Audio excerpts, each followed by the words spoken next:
Corona virus ഇന്ത്യയിൽ പടരുമോ? ഞാൻ doctor Danish Saleem കണക്കുകൾ വെച്ച് ഇത് അവലോകനം ചെയ്യുന്നു. ഒരു വ്യക്തിയിൽ നിന്നാണ് കൊറോണ വൈറസ് പല രാജ്യങ്ങളിലേക്ക് ഇത് സ്പ്രെഡ് ചെയ്ത് തുടങ്ങിയത്. ആദ്യം വുഹാൻ എന്നുള്ള ഒരു സ്ഥലത്ത് തുടങ്ങി അത് ചൈന മൊത്തം വ്യാപിച്ചു. 10,000-ഓളം കേസുകൾ അവിടെ റിപ്പോർട്ട് ചെയ്തു. പിന്നെ അതൊരു കൊറോണ ഔട്ട്ബ്രേക്കായി മാറി. വേൾഡ് ഹെൽത്ത് ഓർഗനൈസേഷൻ കൊറോണ വൈറസിനെ ഒരു പാൻഡമിക് ആയിട്ടാണ് ഡിക്ലെയർ ചെയ്തത്.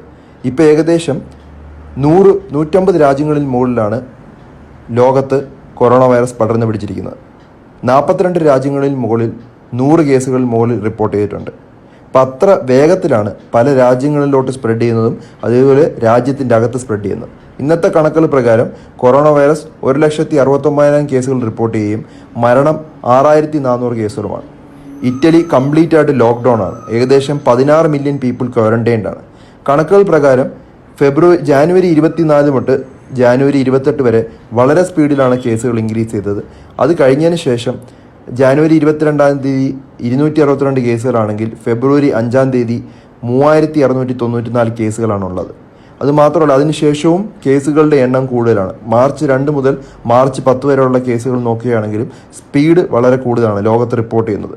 ഇന്നലെ മാത്രം ഇറ്റലിയിൽ 3,500 കേസുകളും ഇറാനിൽ 1,200 കേസുകളും സ്പെയിനിൽ 1,400 കേസുകളാണ് റിപ്പോർട്ട് ചെയ്തത്. ഇത് നമുക്ക് 3 സ്റ്റേജാണ് കൊറോണ വൈറസിനുള്ളത്. ആദ്യത്തെ ഘട്ടത്തിൽ കോവിഡ് പ്രസരണം നടന്ന രാജ്യങ്ങളിൽ യാത്ര നടത്തിയവർക്ക് മാത്രമാണ് അണുബാധയുണ്ടാകുന്നത്.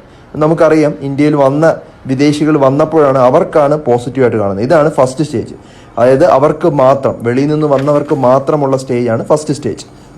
ഇനി രണ്ടാമത്തെ ഘട്ടം നേരത്തെ കോവിഡ് സ്ഥിരീകരിച്ച രോഗികളുമായി നേരിട്ട് സമ്പർക്കം വന്നവർക്ക്. നേരിട്ട് സമ്പർക്കം എന്ന് പറയുമ്പോൾ നേരിട്ട് ഫിസിക്കൽ കോണ്ടാക്റ്റ് ഉള്ളവർക്കോ അല്ലെങ്കിൽ അടുത്ത ബന്ധുക്കൾക്ക് മാത്രം, വളരെ കുറച്ച് ആളുകൾക്ക് മാത്രമാണ് അവിടെ സ്പ്രെഡ് ചെയ്യുന്നത്. ഇതാണ് രണ്ടാമത്തെ ഘട്ടത്തിലാണ് പല രാജ്യങ്ങളിലുള്ളത്. ഇപ്പോൾ ഇന്ത്യ ആണെങ്കിലും UAE ആണെങ്കിലും അതുപോലെ പല രാജ്യങ്ങളും പ്രൈമറി കോണ്ടാക്റ്റുകൾക്ക് മാത്രമാണ് ഇപ്പോൾ പോസിറ്റീവായിട്ട് വരുന്നത്. അല്ലാതെ മൂന്നാമത്തെ ഘട്ടത്തിലോട്ട് ഇതുവരെ നമ്മൾ എത്തിയിട്ടില്ല. മൂന്നാമത്തെ ഘട്ടം എന്ന് പറഞ്ഞാൽ രോഗികളുമായി സമ്പർക്കം വന്നവർക്ക് വീണ്ടും കോവിഡ് പോസിറ്റീവായിട്ട് വരുന്നത്. ഇതിന് പറയുന്നത് സെക്കൻഡറി കോണ്ടാക്ട് എന്നാണ്. അതായത് എല്ലാവർക്കും പെട്ടെന്ന് പടരുക. ഇങ്ങനെ വന്നു കഴിഞ്ഞാൽ അതൊരു കമ്മ്യൂണിറ്റി ഔട്ട്ബ്രേക്കായി അത്ര സ്പീഡ്, പിന്നെ വളരെ സ്പീഡിലായിരിക്കും കേസുകൾ ഡെവലപ്പ് ചെയ്തുകൊണ്ടിരിക്കുന്നത്. നമുക്ക് ഓരോ രാജ്യത്തിലെയും കണക്കുകൾ നോക്കുകയാണെങ്കിൽ ഇപ്പോൾ ഇറ്റലി എടുക്കുകയാണെങ്കിൽ ആദ്യത്തെ ആഴ്ച 3 കേസ്, മൂന്നാമത്തെ ആഴ്ച 1,036 കേസ്, 5-ാമത്തെ ആഴ്ചയപ്പോൾ അത് 21,000 കേസായി. ഇറാനും മോശമല്ല. ആദ്യത്തെ ആഴ്ച 2 കേസ്, മൂന്നാമത്തെ ആഴ്ച 245 കേസ്, 5-ാമത്തെ ആഴ്ചയപ്പോൾ അത് 12,000 കേസുകളായി. സ്പെയിൻ ഇപ്പോൾ 5-ാമത്തെ ആഴ്ചയിലോട്ട് പോയിക്കൊണ്ടിരിക്കുകയാണ്. 4-ാമത്തെ ആഴ്ച ഏകദേശം 6,000 കേസുകൾ റിപ്പോർട്ട് ചെയ്തു. ന്യൂയോർക്കിൽ 3-ാമത്തെ ആഴ്ചയിൽ 613 കേസാണ്. 4-ാമത്തെ ആഴ്ച 5-ാമത്തെ ആഴ്ചയും വളരെ ആകാംക്ഷയോടെ നമ്മൾ നോക്കുന്നത്. ഇന്ത്യയിൽ നമുക്ക് കുറച്ചും കൂടെ ബെറ്റർ ആണെന്ന് പറയാം.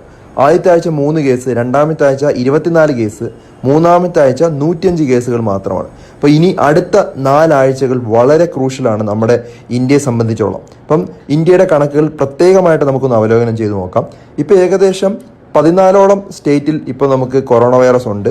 ഇന്ത്യയിൽ ഇത് പല രാജ്യങ്ങളിലായിട്ട് കൺഫേംഡ് കേസാണ് റെഡിൽ കാണിച്ചിരിക്കുന്നത്, അതുപോലെ സസ്പെക്റ്റഡ് കേസസ് ആണ് നീലയിൽ കാണിച്ചിരിക്കുന്നത്. അപ്പോൾ പല രാജ്യങ്ങളിലും പല സ്ഥലങ്ങളിലും ഇപ്പോൾ ഉണ്ട്. ഇപ്പോൾ ആന്ധ്രാപ്രദേശിലേക്കുവാണെങ്കിൽ 1 കേസുണ്ട്, പിന്നെ അതുപോലെ മഹാരാഷ്ട്രയിൽ 32 കേസ്, കേരളത്തിൽ 22 കേസ്, അങ്ങനെ ഏകദേശം പല സ്ഥലങ്ങളിലും ഇപ്പോൾ കേസുകൾ വന്നുകൊണ്ടിരിക്കുകയാണ്. നമുക്ക് മരണമുണ്ടായിരിക്കുന്ന 2 മാത്രമാണ്. നമ്മൾ കേസിൻ്റെ ഇൻക്രീസ് നോക്കുവാണെങ്കിൽ കഴിഞ്ഞ ഒരു 4 മാർച്ച് അല്ലെങ്കിൽ 3 മാർച്ച് തൊട്ട് അത് 15 മാർച്ച് വരെ കേസിൻ്റെ ഇൻക്രീസ്, ആ നീല കളറിൽ കാണുന്നതാണ് കേസിൻ്റെ ഇൻക്രീസ്. അപ്പം നമ്മൾ ഈ സമയത്ത് സ്പ്രെഡ് ചെയ്യാതിരിക്കാനുള്ള മാക്സിമം മെഷേഴ്സ് ഇപ്പോൾ എടുത്തേ പറ്റൂ. എടുത്തില്ലെങ്കിൽ നമ്മളിപ്പോൾ നിൽക്കുന്നത് യെല്ലോ സോണിൽ നിന്ന് റെഡ് സോണിലോട്ട് പോകും. അപ്പോൾ വളരെ സീരിയസ് ആയിട്ട് തന്നെ ഈ ഒരു അവസ്ഥ എടുക്കണം. കാരണം കുറച്ച് ആളുകളുടെ മണ്ടത്തരം രാജ്യത്തിന് തന്നെ ഭീഷണിയായിട്ട് വരാം. വളരെ ഗൗരവമായി കാണേണ്ട ഒരു അവസ്ഥയാണ്, ഒരു അടിയന്തര സാഹചര്യമാണ് നമ്മൾ നേരിട്ടുകൊണ്ടിരിക്കുന്നത്. ഇപ്പോൾ അമിത ഭീതിയല്ല വേണ്ടത്, പക്ഷേ കൂസലില്ലായ്മയും പാടില്ല. നമുക്ക് വേണ്ടത് സമചിത്തതയായി കാര്യങ്ങൾ നേരിടണം. ഇവിടെ നമുക്ക് എന്തൊക്കെ ചെയ്യാമെന്ന് കരുതാം. ഇന്ത്യ എന്ന് നോക്കുമ്പോൾ ഏകദേശം ലോകത്തെ 17.5% പോപ്പുലേഷൻ ലോകത്ത് നമ്മുടെ ഇന്ത്യയിലാണ്. അതുകൊണ്ട് തന്നെ പെട്ടെന്നൊരു ഔട്ട്ബ്രേക്ക് വരാൻ വളരെ ഈസിയാണ്. നമ്മൾ ഏറ്റവും ഇമ്പോർട്ടൻറ്റ് സോഷ്യൽ ഡിസ്റ്റൻസിങ് ആണ് ആദ്യത്തേത്. നിങ്ങൾ പ്രൊട്ടക്റ്റീവ് മെഷേഴ്സ് എടുക്കുകയും അതുപോലെ ക്രൗഡിങ്സ് അവോയ്ഡ് ചെയ്യുകയും ചെയ്തു കഴിഞ്ഞാൽ കേസിൻ്റെ ലോഡ് വളരെയധികം കുറയ്ക്കാം. ഇപ്പോൾ ഒരു വ്യക്തി ആൾക്കാരുടെ ക്രൗഡ് കുറയ്ക്കുക, ആവശ്യമില്ലാതെ നിങ്ങൾ മീറ്റിംഗ്സ് അവോയ്ഡ് ചെയ്യുക, ആവശ്യമില്ലാതെ സോഷ്യൽ ഗ്യാതറിങ് അവോയ്ഡ് ചെയ്യുക, കൂടിച്ചേരലുകൾ ഒഴിവാക്കിയാൽ തന്നെ പകുതിയോളം കേസുകൾ നമുക്ക് ഇന്ത്യയിൽ കുറയ്ക്കാൻ പറ്റും. സോഷ്യൽ ഡിസ്റ്റൻസിങ് എന്ന് പറയുന്നത് വളരെ വളരെ പ്രാധാന്യം അർഹിക്കുന്ന ഒരു കാര്യമാണ്.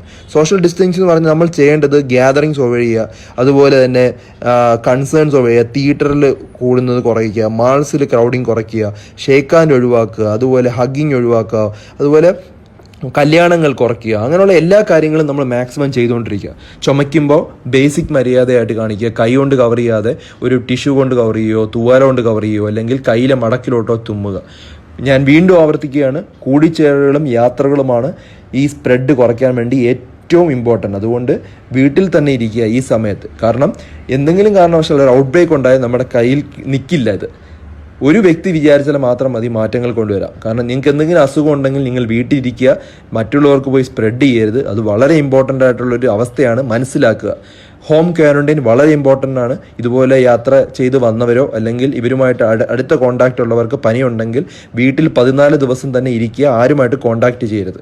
കൈകൾ വൃത്തിയായി കഴുകുക, ഇത് രണ്ടാമത്തെ സ്റ്റെപ്പാണ്. നിങ്ങൾക്ക് വരാതിരിക്കാൻ വേണ്ടി ഏറ്റവും ഇമ്പോർട്ടൻറ്റ് കൈകൾ 7 സ്റ്റെപ്പ് എടുത്ത് 20 സെക്കൻഡ് നേരം കൊണ്ട് കഴുകിയിരിക്കണം. അല്ലാതെ കണ്ണ് മൂക്ക് വായിൽ തൊടരുത്. പിന്നെ നിങ്ങളുടെ റൂമിൽ അതുപോലെ പബ്ലിക് ടോയ്ലറ്റ്, ഹാൻഡ് റെയിൽ എവിടെയെങ്കിലും തൊട്ടാൽ കൈ കഴുകണം. അത് വൃത്തിയായി വെക്കുകയും ചെയ്യണം. നിങ്ങളുടെ ഓഫീസൊക്കെ ആണെങ്കിൽ ഇടയ്ക്കിടയ്ക്ക് തുടയ്ക്കുക. അപ്പോൾ കൂട്ടായുള്ള പരിശ്രമം കൊണ്ട് മാത്രമേ ഈ വൈറസിനെ തുരത്താൻ കഴിയുള്ളൂ. നമ്മൾ എല്ലാവരും ഒരുമിച്ച് നിന്ന് പ്രവർത്തിക്കണം. കാരണം വളരെ ഗൗരവമായിട്ട് എടുക്കണം. ആദ്യം മെല്ലെ പിന്നെ അതിവേഗത്തിലാണ് ഈ കൊറോണ വൈറസ് വരുന്നത്. ഒരു ദുരന്തമായി മാറരുത്. ആരോഗ്യ വകുപ്പിൻ്റെ എല്ലാ മാർഗനിർദ്ദേശങ്ങളും ഫോളോ ചെയ്യുക. നമുക്ക് ഒരുമിച്ച് പോരാടിയാൽ ഇത് നമുക്ക് കൊറോണയെ തുരത്താനും അതുപോലെ സ്പ്രെഡ് ചെയ്യാതിരിക്കാനും മാക്സിമം കഴിയും.